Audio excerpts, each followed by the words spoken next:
Good evening and welcome to Q&A. Well, many people spend their lives considering big questions about the meaning of life and the existence of God. Well, tonight we've got less than an hour, but we do have a very good panel.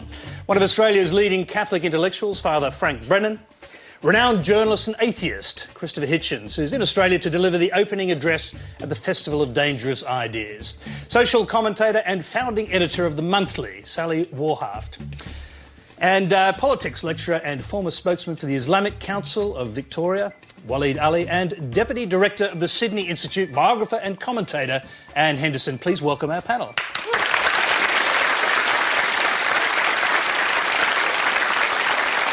Okay.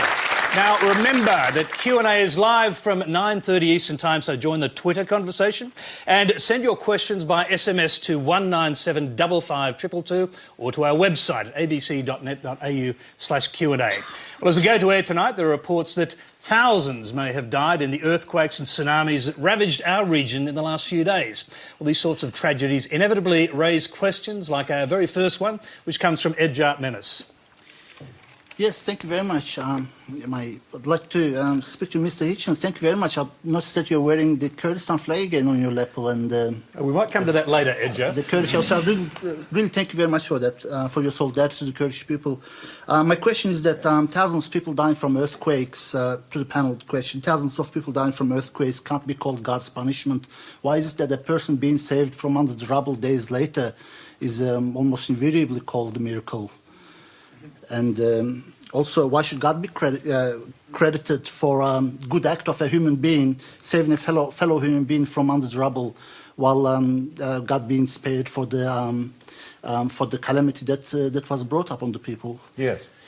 Look, I promise you I did not have anything to do with planting this guy in the audience and giving me such a brilliant opening. He even recognises that I'm wearing in my lapel the flag of Free Iraq. The Kurdish people like it. Perhaps you're a Kurd yourself, I don't know, but if not, even better. In England, there are, I think, only 3 villages that don't have a war memorial from the First World War. One of them is called Upper Slaughter, by the way. It's in the Cotswolds. I think there are only 3 or 4 that don't. When I was a kid, I used to notice it, and of course anyone who's been to an Anzac Day event will feel the same way. This unbelievable horror show. And culling of the young. Do you know what those villages are called by the Imperial War Graves Commission? They're called the Blessed Villages. What's blessed about being the only village in a war which was fought for God, King and country, which didn't have any casualties? And what does it make all the villages that did lose dozens or sometimes more than that of young men, frequently every male member of the family? Are they cursed because they did what the church and the king asked them to do? It's probably the stupidest thing the human race does, is to look for patterns in this way and say, when a baby falls out of a high-rise building and bounces on the grass below, that must be God. And when millions of children die every day for the lack of pure drinking water and just die of diarrhea in a banal manner, that's because God moves in a mysterious way or isn't involved at all. So I think we're off to a racing start, ladies and gentlemen. On the key question, anyway. Frank Brennan, let's hear from you. Do you have any thoughts on the role of an omnipotent God in natural disasters? Natural disasters happen, and an omnipotent God lets them happen for those of us who believe in God. It's not about God saying that we won't let nature take its course. Those of us who do have a religious faith, we equally, I think, are committed to science. But like Christopher says, we all look for patterns. We look for patterns in our daily lives, we look for patterns in our histories, we look for patterns in the world. And yes, some villages might be called blessed. Well, if they didn't lose anyone, they wouldn't call themselves cursed. And so how do they see themselves? Only the people who call them blessed could do that, because it's the natural corollary. Several leaders of the Christian church, as you know, said about the last tsunami that it was a punishment. In Britain, several of them said it was a punishment for homosexuality. It used to be said that earthquakes were a punishment for sodomy. Since we're doing sodomy in the Lash, I thought I might as well bring this up. Oddly enough, the San Francisco earthquake only hit when San Francisco was famous for other things. When New Orleans got flooded, the only bits that didn't get flooded were the red light district. Okay?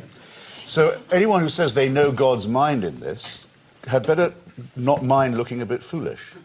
Or, which you obviously don't, or had better say, take responsibility and say, yes, by letting it happen, God must in some way wish it to. Let me bring Waleed... Why would you do that? Let me bring Waleed Ali into the discussion here. Do you have any thoughts on this? And does Islam have a concept of a God that allows disasters to happen?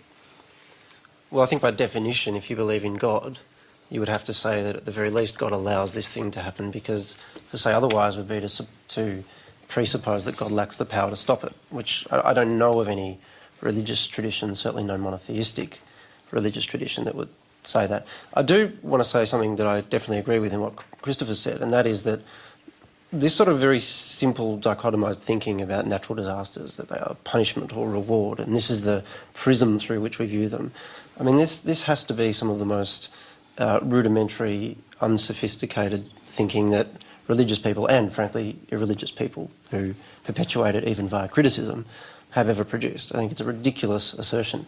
And I've not really encountered a serious religious thinker as opposed to one who is too busy playing forms of identity politics or some other kind of rabble-rousing, persecuting some rabble-rousing religiosity, who would argue that. The simple fact is that things happen in life that are, in our subjective experiences, grotesque, and other things that are wonderful. And our judgments immediately about whether they're grotesque and wonderful are, in a sense, beside the point. The question, I think, for religious people who are actually serious about being religious people, and with all the introspection that implies, is what do you do about it and what do you do with it? It's possible that by surviving the earthquake and moving on to behave in all sorts of ways that you cast yourself into some kind of eternal destruction in religious terms. That's entirely possible, in which case you probably would have been better off to have been killed in the earthquake. It's entirely possible that by gathering all sorts of riches in life and having an easy life, that you are similarly just deforming your character as a person. So I think the key question is not so much what is God doing, although that's a perfectly legitimate question for a field of inquiry. But I think the more important question for people, particularly religious people, is who am I in response to this? What am I doing? Each of these is a test, whether you're on the good side or the bad side of it, and what do you do with it? And I'm more interested in that, frankly. Let's hear from Anne Henderson.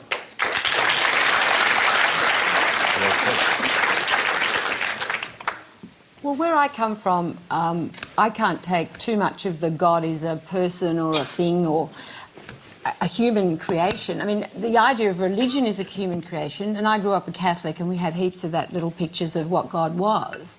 But God is meaning beyond meaning, and the reason so many human beings have kept on believing in a God is because so much of ordinary material existence here doesn't explain things enough.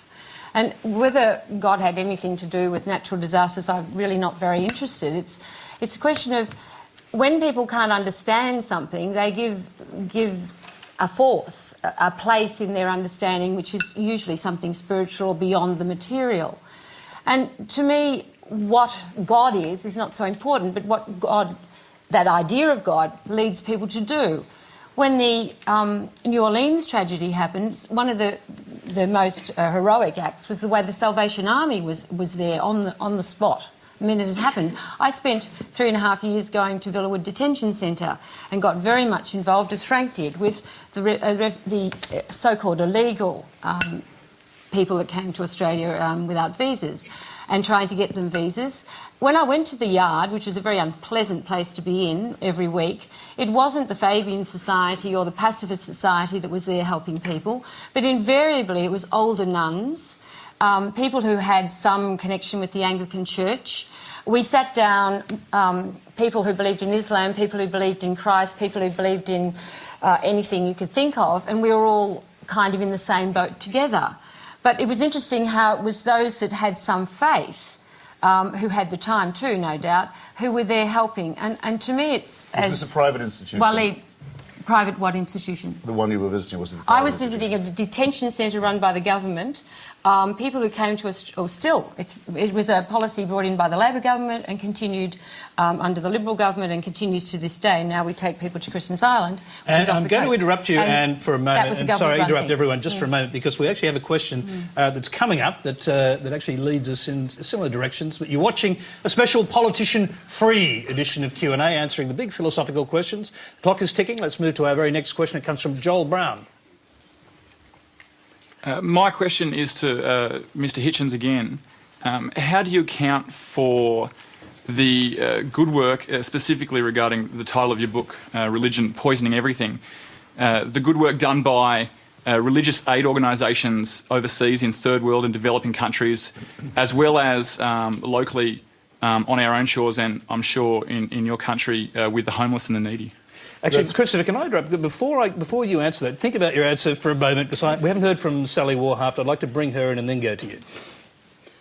I think this gets into the whole question of the whole argument about whether or not, you know, God is great or not great. And Christopher's argument, obviously, in his book, to me, what's missing, and I think what Waleed touched on, is that lived experience of people is much more varied and great and personal than the kind of things that you can pick out to make a case against God, or that you know, God is somehow missing from a great disaster or tragedy, but He's there in a miracle. And I just think that you know, he's the lived experience of people who are religious is it's part of what it is to be human, it seems to be, for a great many people across time, and I don't think it's something that's going to go away. Christopher. This is why, towards the tail of the last question, I asked the lady from the Sydney Institute whether these institutions you're talking about... I'm Anne. Well, I don't know you well enough yet. I'll just introduce myself. I'm Perhaps Anne. we'll be more bonded by the Some end would of say not much of a lady. We'll be more... we'll be more intimate by the end None of the... of us would say that. Well, I know people who would. It's just not the way I was brought up. Perhaps by the end of the show we'll be more intimate. Well, I asked her about... Because she wasn't content just to say religious people volunteer for charity, as if that was news to anybody. But she had to couple it with a smear against Fabianism and social democracy. Now, as a matter of fact... Well, they weren't there, Christopher. That's all I was saying. I'm so sorry to say that without the efforts of Fabianism... But you're good at smears. The efforts of Fabianism... What's wrong with the smear? I don't... I'll get to the end of this sentence if it kills you.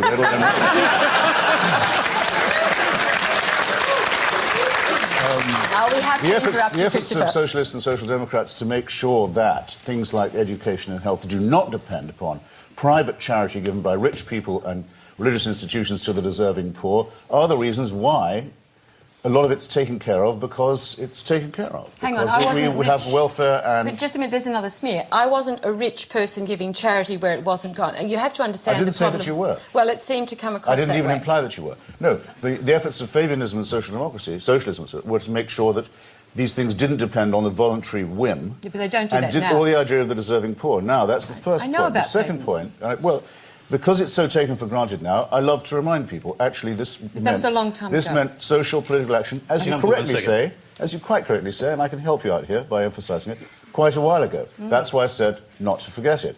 Now, to the point about religious activism, isn't it true, haven't you all heard, that Hamas does so well because it supplies social services? Are you going to say that it's the same is true for Hamas and Islamic Jihad? Never mind that they're religious, they distribute services where otherwise there'd only be secularism and corruption. Well, if you want to claim that, you can't just claim the charitable part of it, it seems to me. Mother Teresa, endlessly praised for work that most of the time she actually never did. I went to watch her very closely in Calcutta.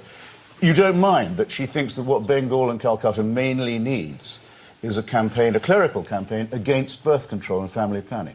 Has anyone here ever been to Bengal and concluded that's what it really needs?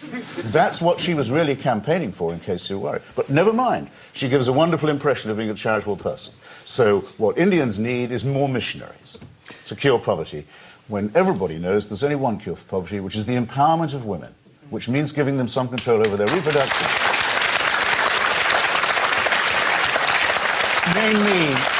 Name me a Catholic or Muslim charity that goes into the fields determined to secure the empowerment of women. Well, let's and you'll see, have the ghost of a point. Let's see if Frank Brennan... Until now you don't. Let's see if Frank Brennan can address that point. Well, let's take it. I mean, people like Amartya Sen have argued very strongly and persuasively, like yourself, Christopher, that empowerment of women is the key to the development of peoples. Now, why don't we just drop the bagging and smearing and saying, all right, anyone who's out there, let's judge them by their fruits, whether they're atheists or whether they're Catholics or whatever. Let's drop the bagging and smearing. Let's say, right, we agree. What we've got to be working for is the empowerment of women. And there are people of religious dispositions who are passionately committed to that. And yes, there will be mistakes made in terms of policies and in terms of moral theories, but that's where I think in a pluralist society like Australia, we can have the respectful dialogue and we can work those things through, as we do this evening. Wally Daly. Just trying to figure out which aspect to take. I think... I guess that the argument being made in that question is religion doesn't poison everything because there are people who do good works. I think there's a real call that needs to be made for some honesty here on the part of religious people. And that is that, yes, lots of religious people do lots of very good things. And there was research published, I think, 2 years ago looking at Generation Y Australians that found that those who were more religiously committed were more socially aware, they were more committed to the social good and all that sort of thing. And you can point to those studies and you can say that's wonderful. But in a sense, I think you get caught in a reactionary argument, which is with all these people lining up saying, look how horrible religion is, you get a religious response that says, no, we're good, look at these charities, turning a blind eye to not only some of the points that Christopher raises, but also the fact that there are religious charities that do a lot of that religious work for their own ends that, in my judgment, are actually quite nefarious at times. Religions can be used as a cover and a pretext for violence and evil and all sorts of things. It can be instrumentalised in that way. It can also be instrumentalised in the opposite way. And so I kind of echo what Father Frank Brennan's said here, and that is that if you actually look at the substance of what people are doing, rather than asking the first question, is this a religious organisation or is this not, and then trying to make some judgment about their conduct and their motives on the basis of that, then I think you get further down the track of making some kind of assessment. I think we get caught in these petty games about, well, you know, are religious people good or bad? Just get on with being good or being bad and let people make up their own. That's excellent. I really think that's brilliantly phrased, but there is one more thing we have to say, just to do with the logical inference. If Catholic charities were better than I say they were, or Muslim ones, it still wouldn't have anything to do with the truth or otherwise of their preachments, any more than a group like Médecins Sans Frontières, for example, which would be my favourite medical charity, or Amnesty International, which is completely secular, proves that there is no God. I mean, it's purely coincidental. That's an entirely separate argument. But if the yeah, question but it's part of the premise that needs to be No, but stated. if the question is about... Okay, and I'm going to interrupt you all because there's a questioner, and Christopher Hitchens obviously has got a lot of attention from our audience, and here's a question aimed directly at him. Oh, dear. It's from Jessica Langrel. Just another one to Mr. Hitchens. You typically stereotype religious people as dogmatic and fundamentalists. No, I don't. How is this when people who listen to you feel as if you're the one being dogmatic and fundamentalist in your evangelical pursuit to convert the world to atheism? Well, I have to... I would have expected more applause for a cheap point like that. That's more like... Now, that's more like what I call applause. For I will have to, Tony, put myself in the safekeeping of your audience tonight, here, physically, and those who are watching, and ask them if they really think that's what I do or what I'm like. And that the reason the questions come to me, all of them so far, is not just because of my sexual charisma. But if it was that all this, this description of me as dogmatic and my only description of others as being dogmatic was true, then I wouldn't be able to correct it in the time of this show. Christopher, just getting to the point of why religion still resonates, here's a quote from your book for you to reflect on. Religion is the sigh of the oppressed creature, the heart of a heartless world. It is the spirit of a spiritless situation. This is the opiate of the people, the quotation goes on. And it goes on even more beautifully to say that... no, it's not from me. It's not from me. It goes on to say that criticism of religion has plucked the flowers from the chain. not so that men and women may wear the chain without consolation, but so that they may break the chain and cull the living flower. It's from Karl Marx. It's the opening of his critique of Hegel's philosophy of right. It's the most misrepresented quotation probably of the 19th century. It's the one where he doesn't say religion is the opium of the people. But he does. It's the one that shows that atheists are not dogmatists. But he does understand, essentially, in making that point, why religion still resonates today. He understands why religion is ineradicable, why it's part of the human makeup and personality, and why it's the most interesting argument that we have, because it was our first attempt at philosophy, just as it was our first attempt at healthcare, cosmology, astronomy, and so on. It's the argument that never goes stale. But I think one of the strengths of your book is that you do concede that religion is ineradicable. Given that reality, I mean, I come back to the point, why not drop the bagging and smearing, and let's say the solvent is respectful public discourse. We judge things by their fruits, and if there be arguments which are put which are misconceived, then we talk that out. Okay, hang on. Father, you're the soul of charity, but I mean, who's been bagging and smearing? And you've said that twice now. As if you're sitting there, our only protection against a wave of smearing and bashing. I thought that if, as long as we have a civil conversation, we don't have to keep on saying that that's what we're doing. Okay, in this civil conversation, we have an audience. We've got a gentleman up there with his hand up, and I'm going to come to you. This question's for Chris and for Waleed. Frank and Waleed. You said that we live in a pluralistic society, where a duality society. What is your views on gay marriage, and why is it there seems to be such opposition from the Christian and Muslim societies against it? Okay, we'll take a quick answer from Frank and Waleed on that. I've just finished a national human rights inquiry. We've heard about this constantly around the country. I would approach the issue of gay marriage distinguishing two things. One, people of a religious disposition may have a view about what they call the sacramentality of marriage. I would see that as a separate question from the civil institution of marriage. Now, in terms of the civil institution of marriage, I think one of the welcome developments in Australia is we've got to the stage of saying that discrimination against people on the grounds of their sexuality should be wiped out completely, and that we're a better society for that being the case.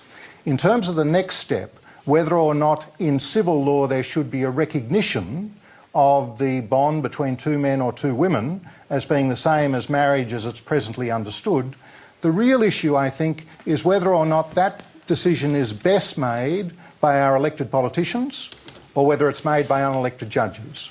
And I think at the moment in Australia the view has been that that should be a decision of our elected politicians. My own view is, moving around the country, I think that younger Australians, they don't see it as a problem. It's not an issue. I think for a lot of older Australians, it's still an issue, and guess what? A lot of them happen to be married. So in terms of a free and democratic society, for those who are civilly married, then we've got to bring them with us as we look at any change on that issue. All right, before I go to anyone else on that, you're watching Q&A. We actually have a video question that's going to, I think, continue this discussion. We're watching Q&A. Remember, you can send your web or video questions to our website. The address is on the screen, like this video from Joseph Bromley of Malmesbury, Victoria. Hello, comrades. Can we ever hope to live in a truly secular society when the religious maintain their ability to affect political discourse and decision-making on issues such as voluntary euthanasia, same-sex unions, abortion and discrimination in employment? Christopher, this won't mean anything to you, but I was a bit distracted by that because he looks enormously like a young Malcolm Turnbull. I'll just repeat his question. I was thinking Sid Barrett, actually. Can we ever hope to live in a truly secular society when the religions maintain their ability to affect political discourse and decision-making on issues like voluntary euthanasia, same-sex marriage, abortion and discrimination in employment? Waleed Ali. I frankly don't understand the question. Well, I do literally understand the question, but there are assumptions embedded within it that I think need to be examined. I actually think a secular society implies the ability of religious arguments to enter the discourse. The idea of secularism, the reason for it coming into existence, was to open the public discourse to a range of views, religious, irreligious, and otherwise. It's about the separation of church and state. That is, it's about removing the levers of government levers of power from a religious institution like the church. That's a different thing from saying that arguments that have their grounding in some kind of religious commitment cannot be aired. That, to me, is actually an anti-secular position, because what it's doing is it's saying, here are the approved modes of discourse, here are the approved arguments. The idea of a secular society is to say, if you want to come from a socialist perspective, if you want to come from a Christian perspective, an Islamic perspective, a Hindu perspective, or some other perspective that as yet has not been conceived, fine, and we'll sort that out in the political process. I think to say on euthanasia, religious people are not allowed to comment as religious people is ridiculous and anti-secular and anti-liberal. Okay, Sally Warhart.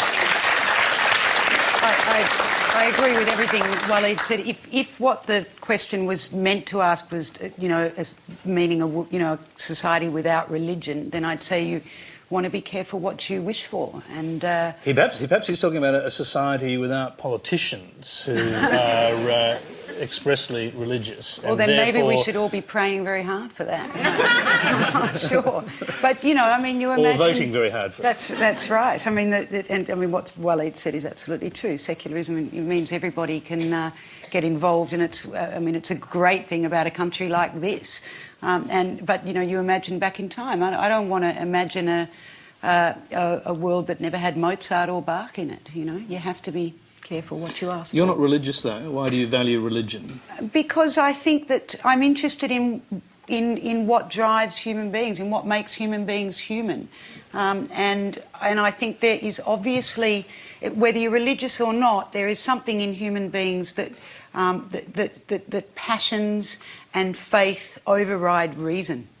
In just about everything we do, from we get up in the morning and we choose what to wear, or there's a lot that's going on in human behaviour that is not that well thought out, and in fact a lot of our reason is in analysis. It's after the fact, and I think that None the worse for that, though. well, you need both, Though it's true there aren't many secular Gothic cathedrals, for example.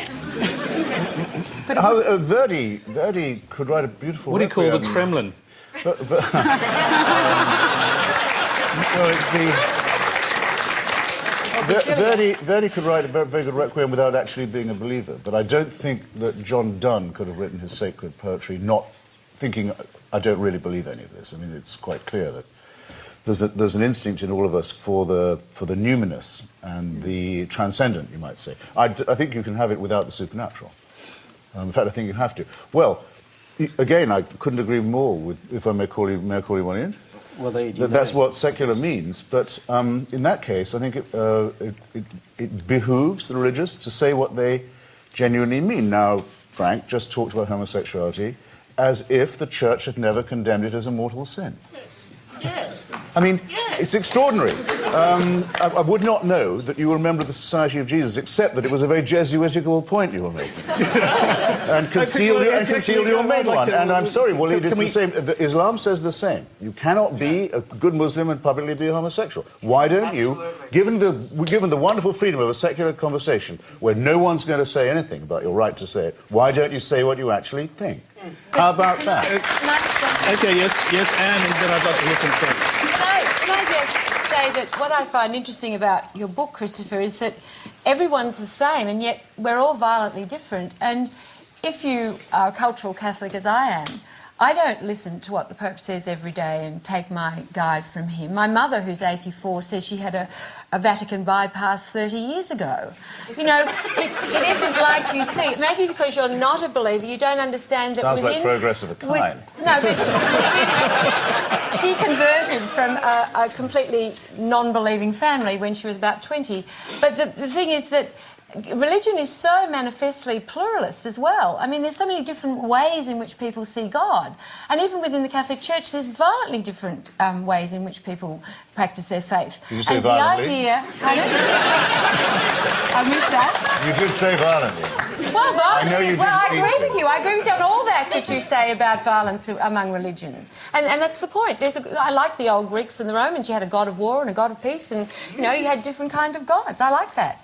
But the idea that we're all following the Pope, I think, is a bit misguided. Okay, I want to... You're either a Roman Catholic or not. You can be tons of kinds of Catholic. Oh, you'd be surprised. There are several. There are 5 popes I know about. There's a Coptic pope. There's an Eastern pope. No, all right. Well, I'm talking about the one in Not Rome. accepting the but, authority of the Holy Father. I leave it to this father. But I mean, I think there's not. I think since about People who 1969, take their faith a la it hasn't carte and cafeteria style don't impress me very much on the points of principle and conviction Look, that we're supposed to be Catholics talking were about. following the Pope, they'd all have 10 children. They don't. Well, Frank Brennan, that's a start too. Can I hear Frank Brennan on the Progress of a kind. the fundamental point that Christopher Hitchens made, which is how can you say something which is clearly against the teachings of your church, clearly against the teachings of the Pope? I haven't said anything clearly against teaching my church or against my Pope. I have drawn a distinction. So, but hang on a sec. Haven't said what the teaching was. Is homosexuality a sin or otherwise? And if it is a sin, is it the sort of sin that would see you go to hell according to Roman Catholicism? No, homosexuality is not a sin. It's a disposition. If you want to argue about whether particular homosexual acts are appropriate for an individual in a moral context, that would require a pastoral discussion with that individual. What we were discussing previously was what should be the law in a civil society such as Australia, where you have people of different religious convictions. And the question was whether or not there should be same-sex marriage. Now, that is not an issue which is resolved by determining what the Catholic Church says to its own members it regards as moral or immoral. They're quite distinct questions. Walid Ali, you're on the same question, if you like. Is homosexuality a sin in Islam? I'll get to that. The thing I want to say... But there's an important distinction here, and I get often frustrated with this discourse of lumping the Islamic tradition in with the Christian tradition, particularly the Catholic tradition, because they're structurally so fundamentally different. The Catholic tradition has a church which has a kind of divine imprimatur and authority. The Islamic tradition is a far more anarchic tradition in a sense. There is no centralised authority, especially in the Sunni tradition. So to say the Islamic teaching on anything is X is a position that immediately becomes contestable. You can try to verify it statistically or otherwise, but the point is that at the very least in theory, if not in practice, any position that you take is a position that you take that may or may not, that may be fallible and is open to being contested by other Islamic theologians or other Muslims and so on. So on any question, whether it be homosexuality or it be anything, you will find a position that the majority take. And on the question of homosexuality, undoubtedly, if you took a poll in the Muslim world, you would find that most people would consider it sinful behaviour. But if you took... Dodging it. It's not what Muslims think, it's what Islam teaches. Yeah, but my question is, what exactly is your repository of a list of Islamic conclusions? There is no book called Islamic law. There is no Islamic body that says this is what Islam teaches. It has for 1400 years been an ongoing conversation. So, and what ongoing conversations are very good. Yeah, but that's my point. If there is a criticism I would make of the Muslim world, it is this.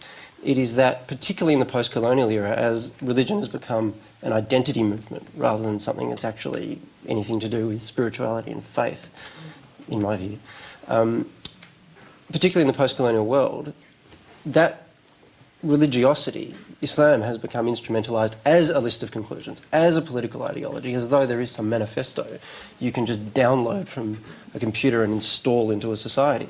It doesn't work that way, certainly not in the classical tradition. The classical tradition was one of constant debate. That's why it was very difficult to get something like an Inquisition going. We managed it at some point, but it was not terribly successful, and it ultimately crumbled because you can't ultimately centralise authority to make definitive statements on behalf of God in the Islamic tradition. That's an act of polytheism to do that in the Islamic I'm just going to interrupt the flow for a minute because we have another question tonight. It comes from Hayley Crichton. Yes, my question is for Christopher Hitchens. With many voters using a politician's religious persuasion to influence their vote, do you expect to see in your lifetime an openly atheist politician be appointed to the head of government, for example, for Australia, Britain or the United States? I'm not going to let Christopher answer this immediately. I'd rather throw it around the panel first. Frank Brennan.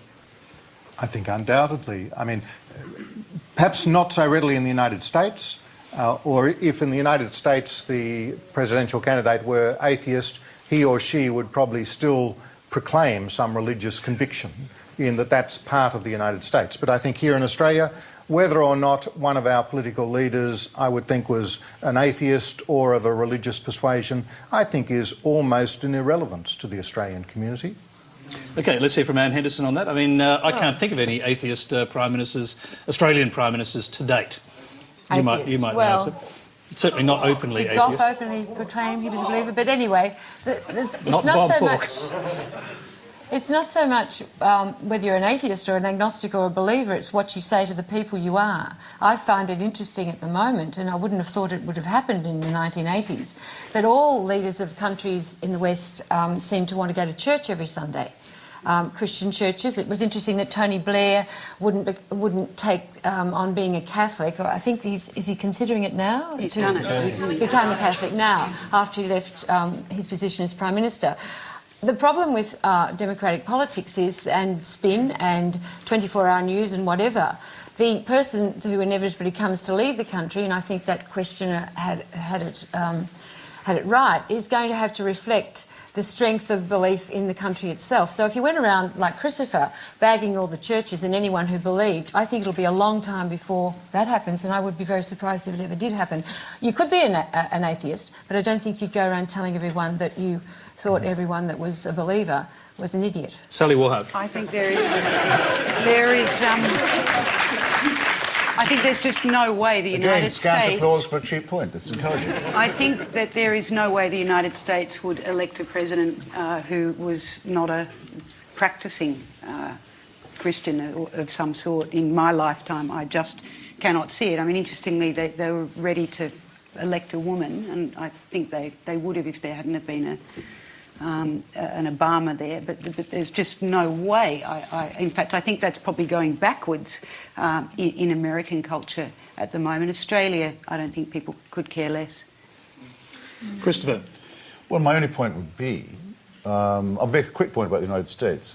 It's a good thing that atheists are not banned from holding the office, because we would have missed Mr. Lincoln, for example. And in my opinion, Mr. Jefferson and one or two other people probably worth having.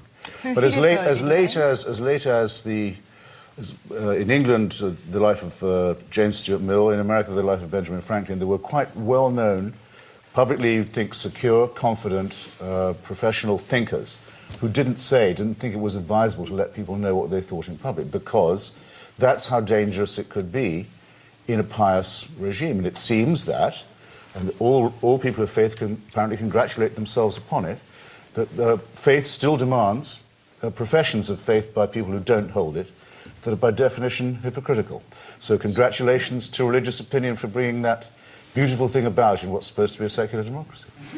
Okay, no doubt we're going to come back to religious questions shortly, but you're watching Q&A, the unpredictable program where you get to ask the questions. If you'd like to ask a question in person, go to our website, register to join the studio audience. We'll change subjects now for a while. Next question comes from William Mackenzie. Is great talent an excuse for paedophilia? What are the panel's opinions on the Roman Polanski situation in Switzerland and America at the moment? Waleed. Can someone explain to me why... I actually don't understand the argument that he shouldn't be brought before a court. I just don't understand it. Right.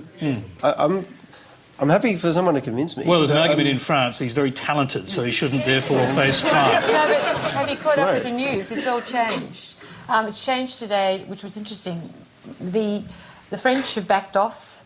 Hillary Clinton has said it's a legal matter. The Polish leader, I think, has backed off, even though he's married to someone who's supporting Polanski. And a Hollywood serious communicator has a blog or something where the anti-Polanski responses are running 100 to 1, and the New York Times has come out and argued against him, which is an interesting phenomenon.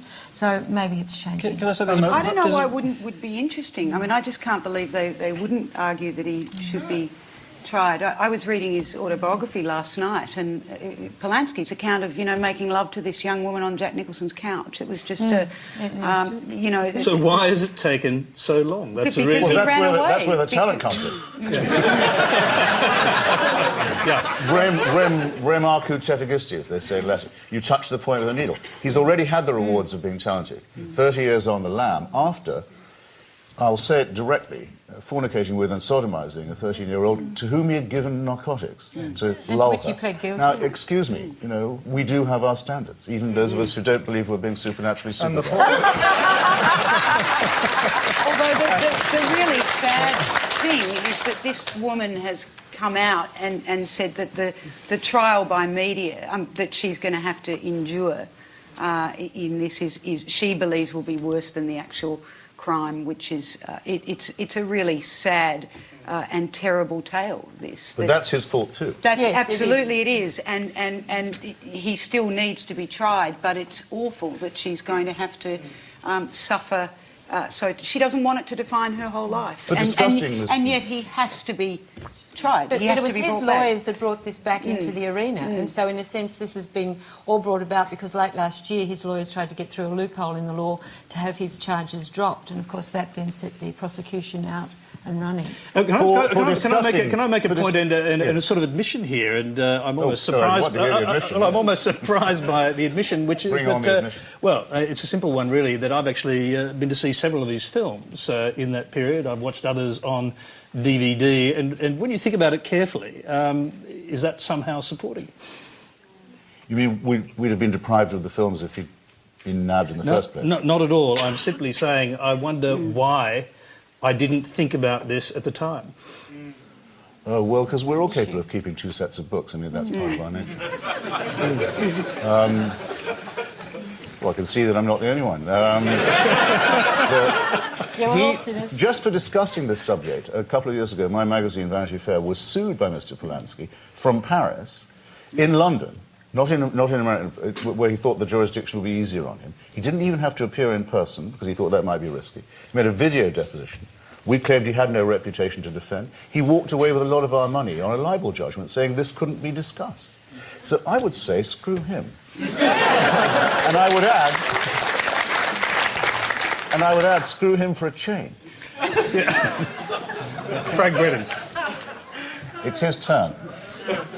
Going back to the question, I mean, what about the 13-year-old girl? She's saying no. But go back to then, and I mean, to speak of, the talent of the one who is the perpetrator, what about the talent and what's happened to the victim? And what the law's got to be about is protecting the victim, whether or not she's talented. And if the perpetrator be talented, well, it counts for nothing. That's what justice, according to law, has to be about. Although, sadly, the stuff-up of this means that it hasn't protected her at all. It's gone on for 35 years, and it could have all been over. There's a broader point as well. It's not about the Polanski case, and this is where I get in my lawyer mode. It's about the integrity of the justice system. You cannot, I think, as a justice system, tolerate or reward someone just because they managed to get away with it for 30 years and say, oh, it was a long time ago. Well, no, there is a reason that the criminal law doesn't have a statute of limitations that applies to it by and large. And that is because we deem crime to be of such significant import that it must be punished irrespective of what time has elapsed between the commission of the offence and the finding of the offender. There is, imagine what we would say if it was a bishop. Well, of course. But I just cannot... Probably what everyone on the panel actually has been saying. So you're watching Q&A, the live and interactive forum where you ask the questions. Our next question comes from Bazda Yildiz.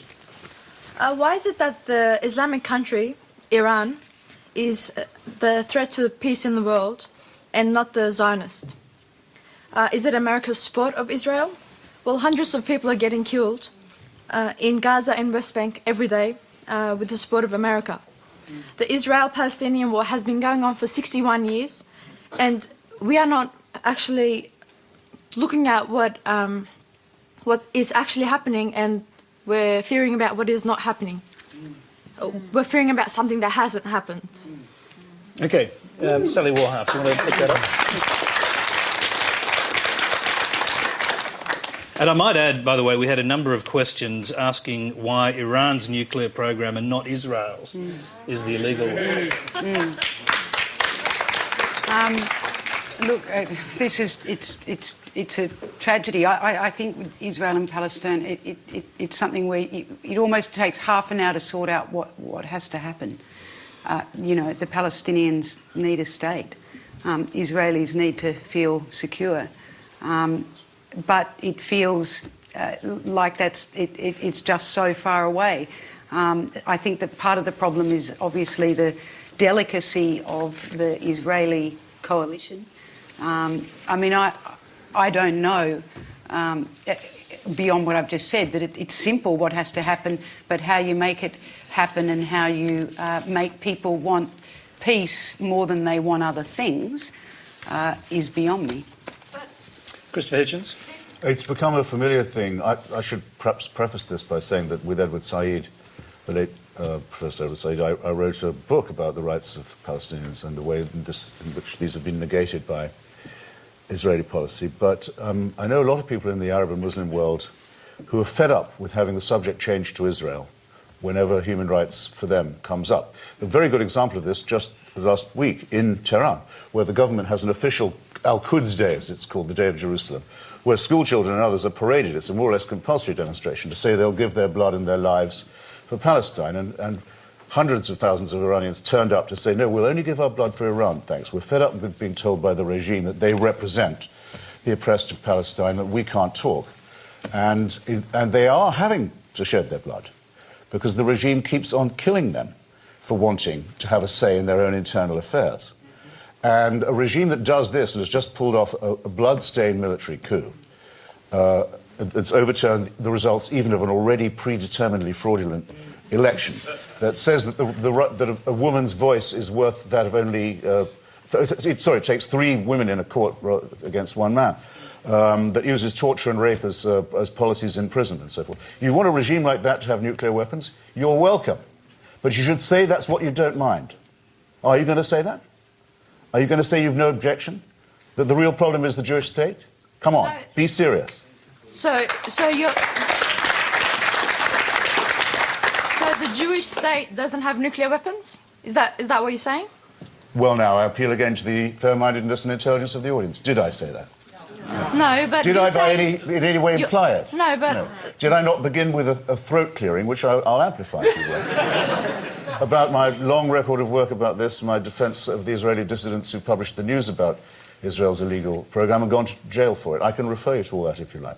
But my point was directed specifically to you. Yeah. I said, does this, in your mind, make the destruction of human rights in Islamic countries okay or not? No.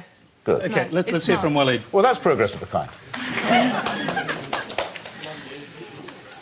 This is, I think, highlights the really difficult, I think personally intractable situation that now confronts the world in dealing with Iran's apparent nuclear weapons regime. And I hear today that the UN's still arguing that they're not developing weapons. But whatever you think about that, there is a problem because you do get questions like this, whether or not you agree with Christopher that there's a lack of moral seriousness about that question.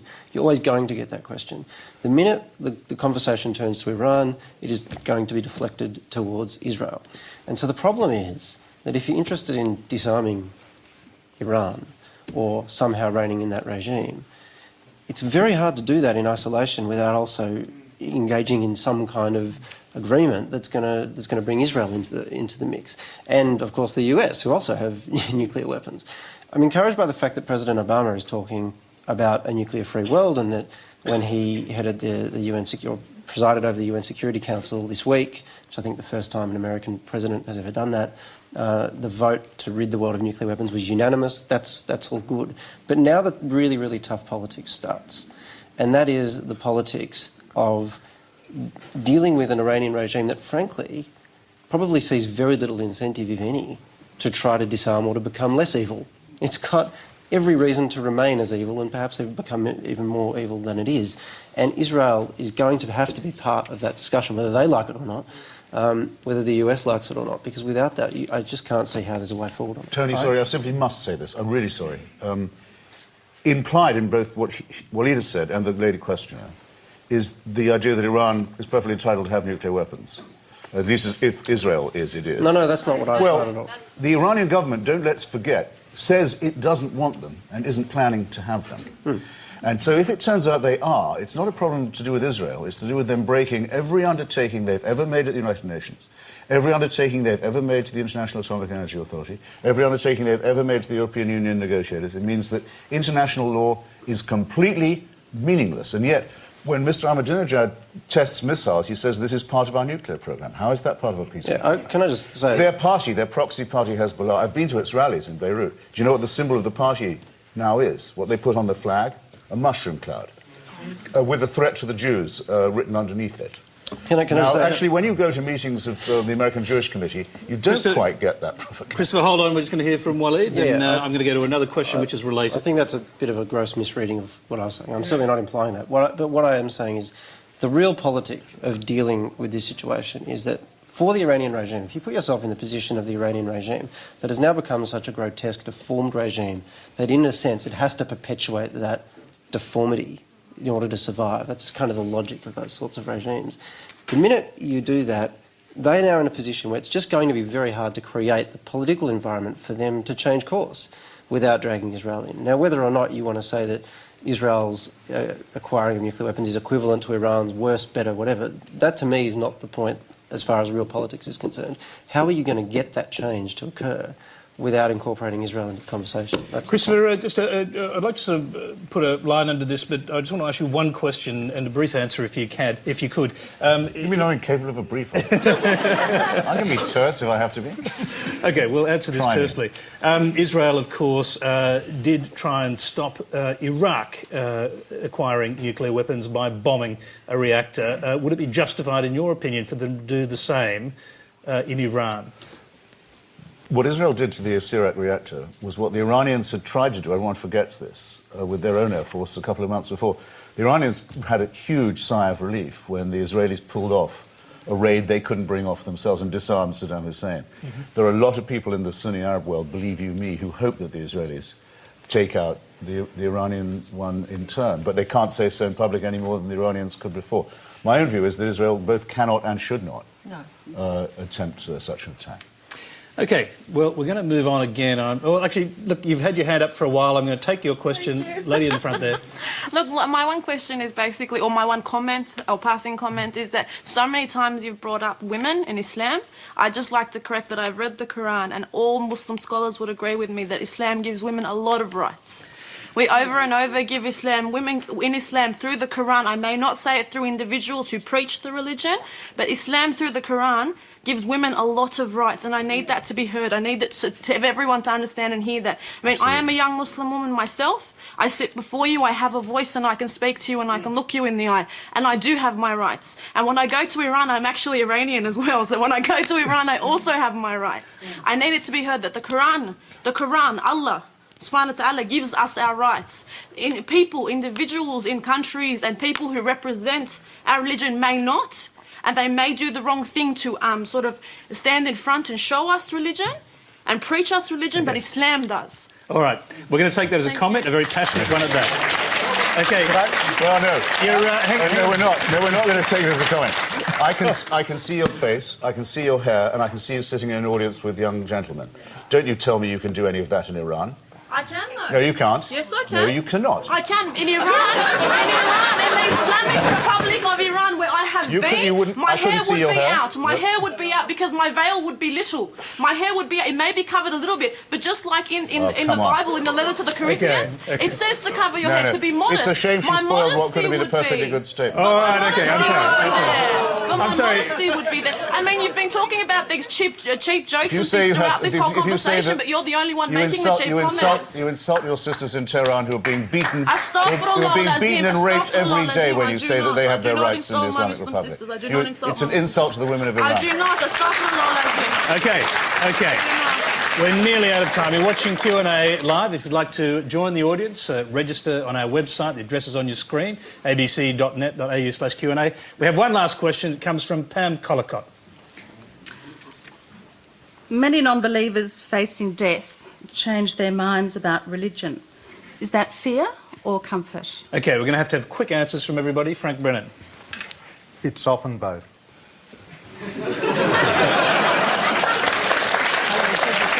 Anne Henderson. I would say exactly the same. It's again what I said before. Where there is no meaning, people find God, and that's their comfort. There's even supposed to be a God gene, I think someone thought of. And I don't understand it totally, and some part of me does. So, I would say I agree with Frank. It's fear and comfort. Wally Daly. Well, let's not ignore it's a perfectly rational decision to make at that point.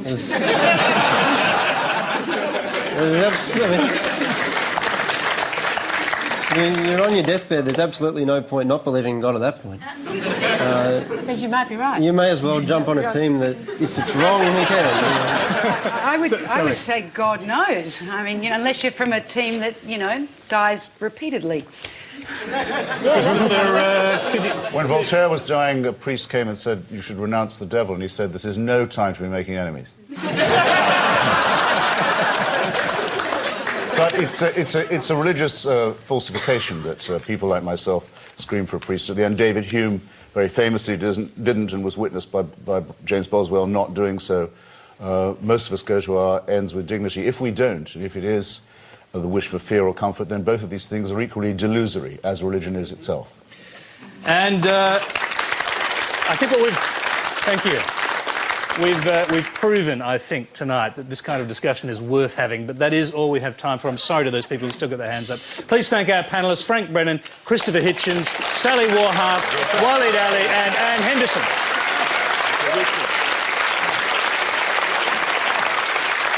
All right. Next week, another iconoclastic panel, including the feminist author with dangerous ideas, Germaine Greer, Gruen transfer Adnan Todd Sampson, the Labor Party's Belinda Neal, and the Liberal Party backbench rebel Corey Bernardi. That's all we have at the moment. We'll have one more by then. So join us next Thursday for another great Q&A. Good night.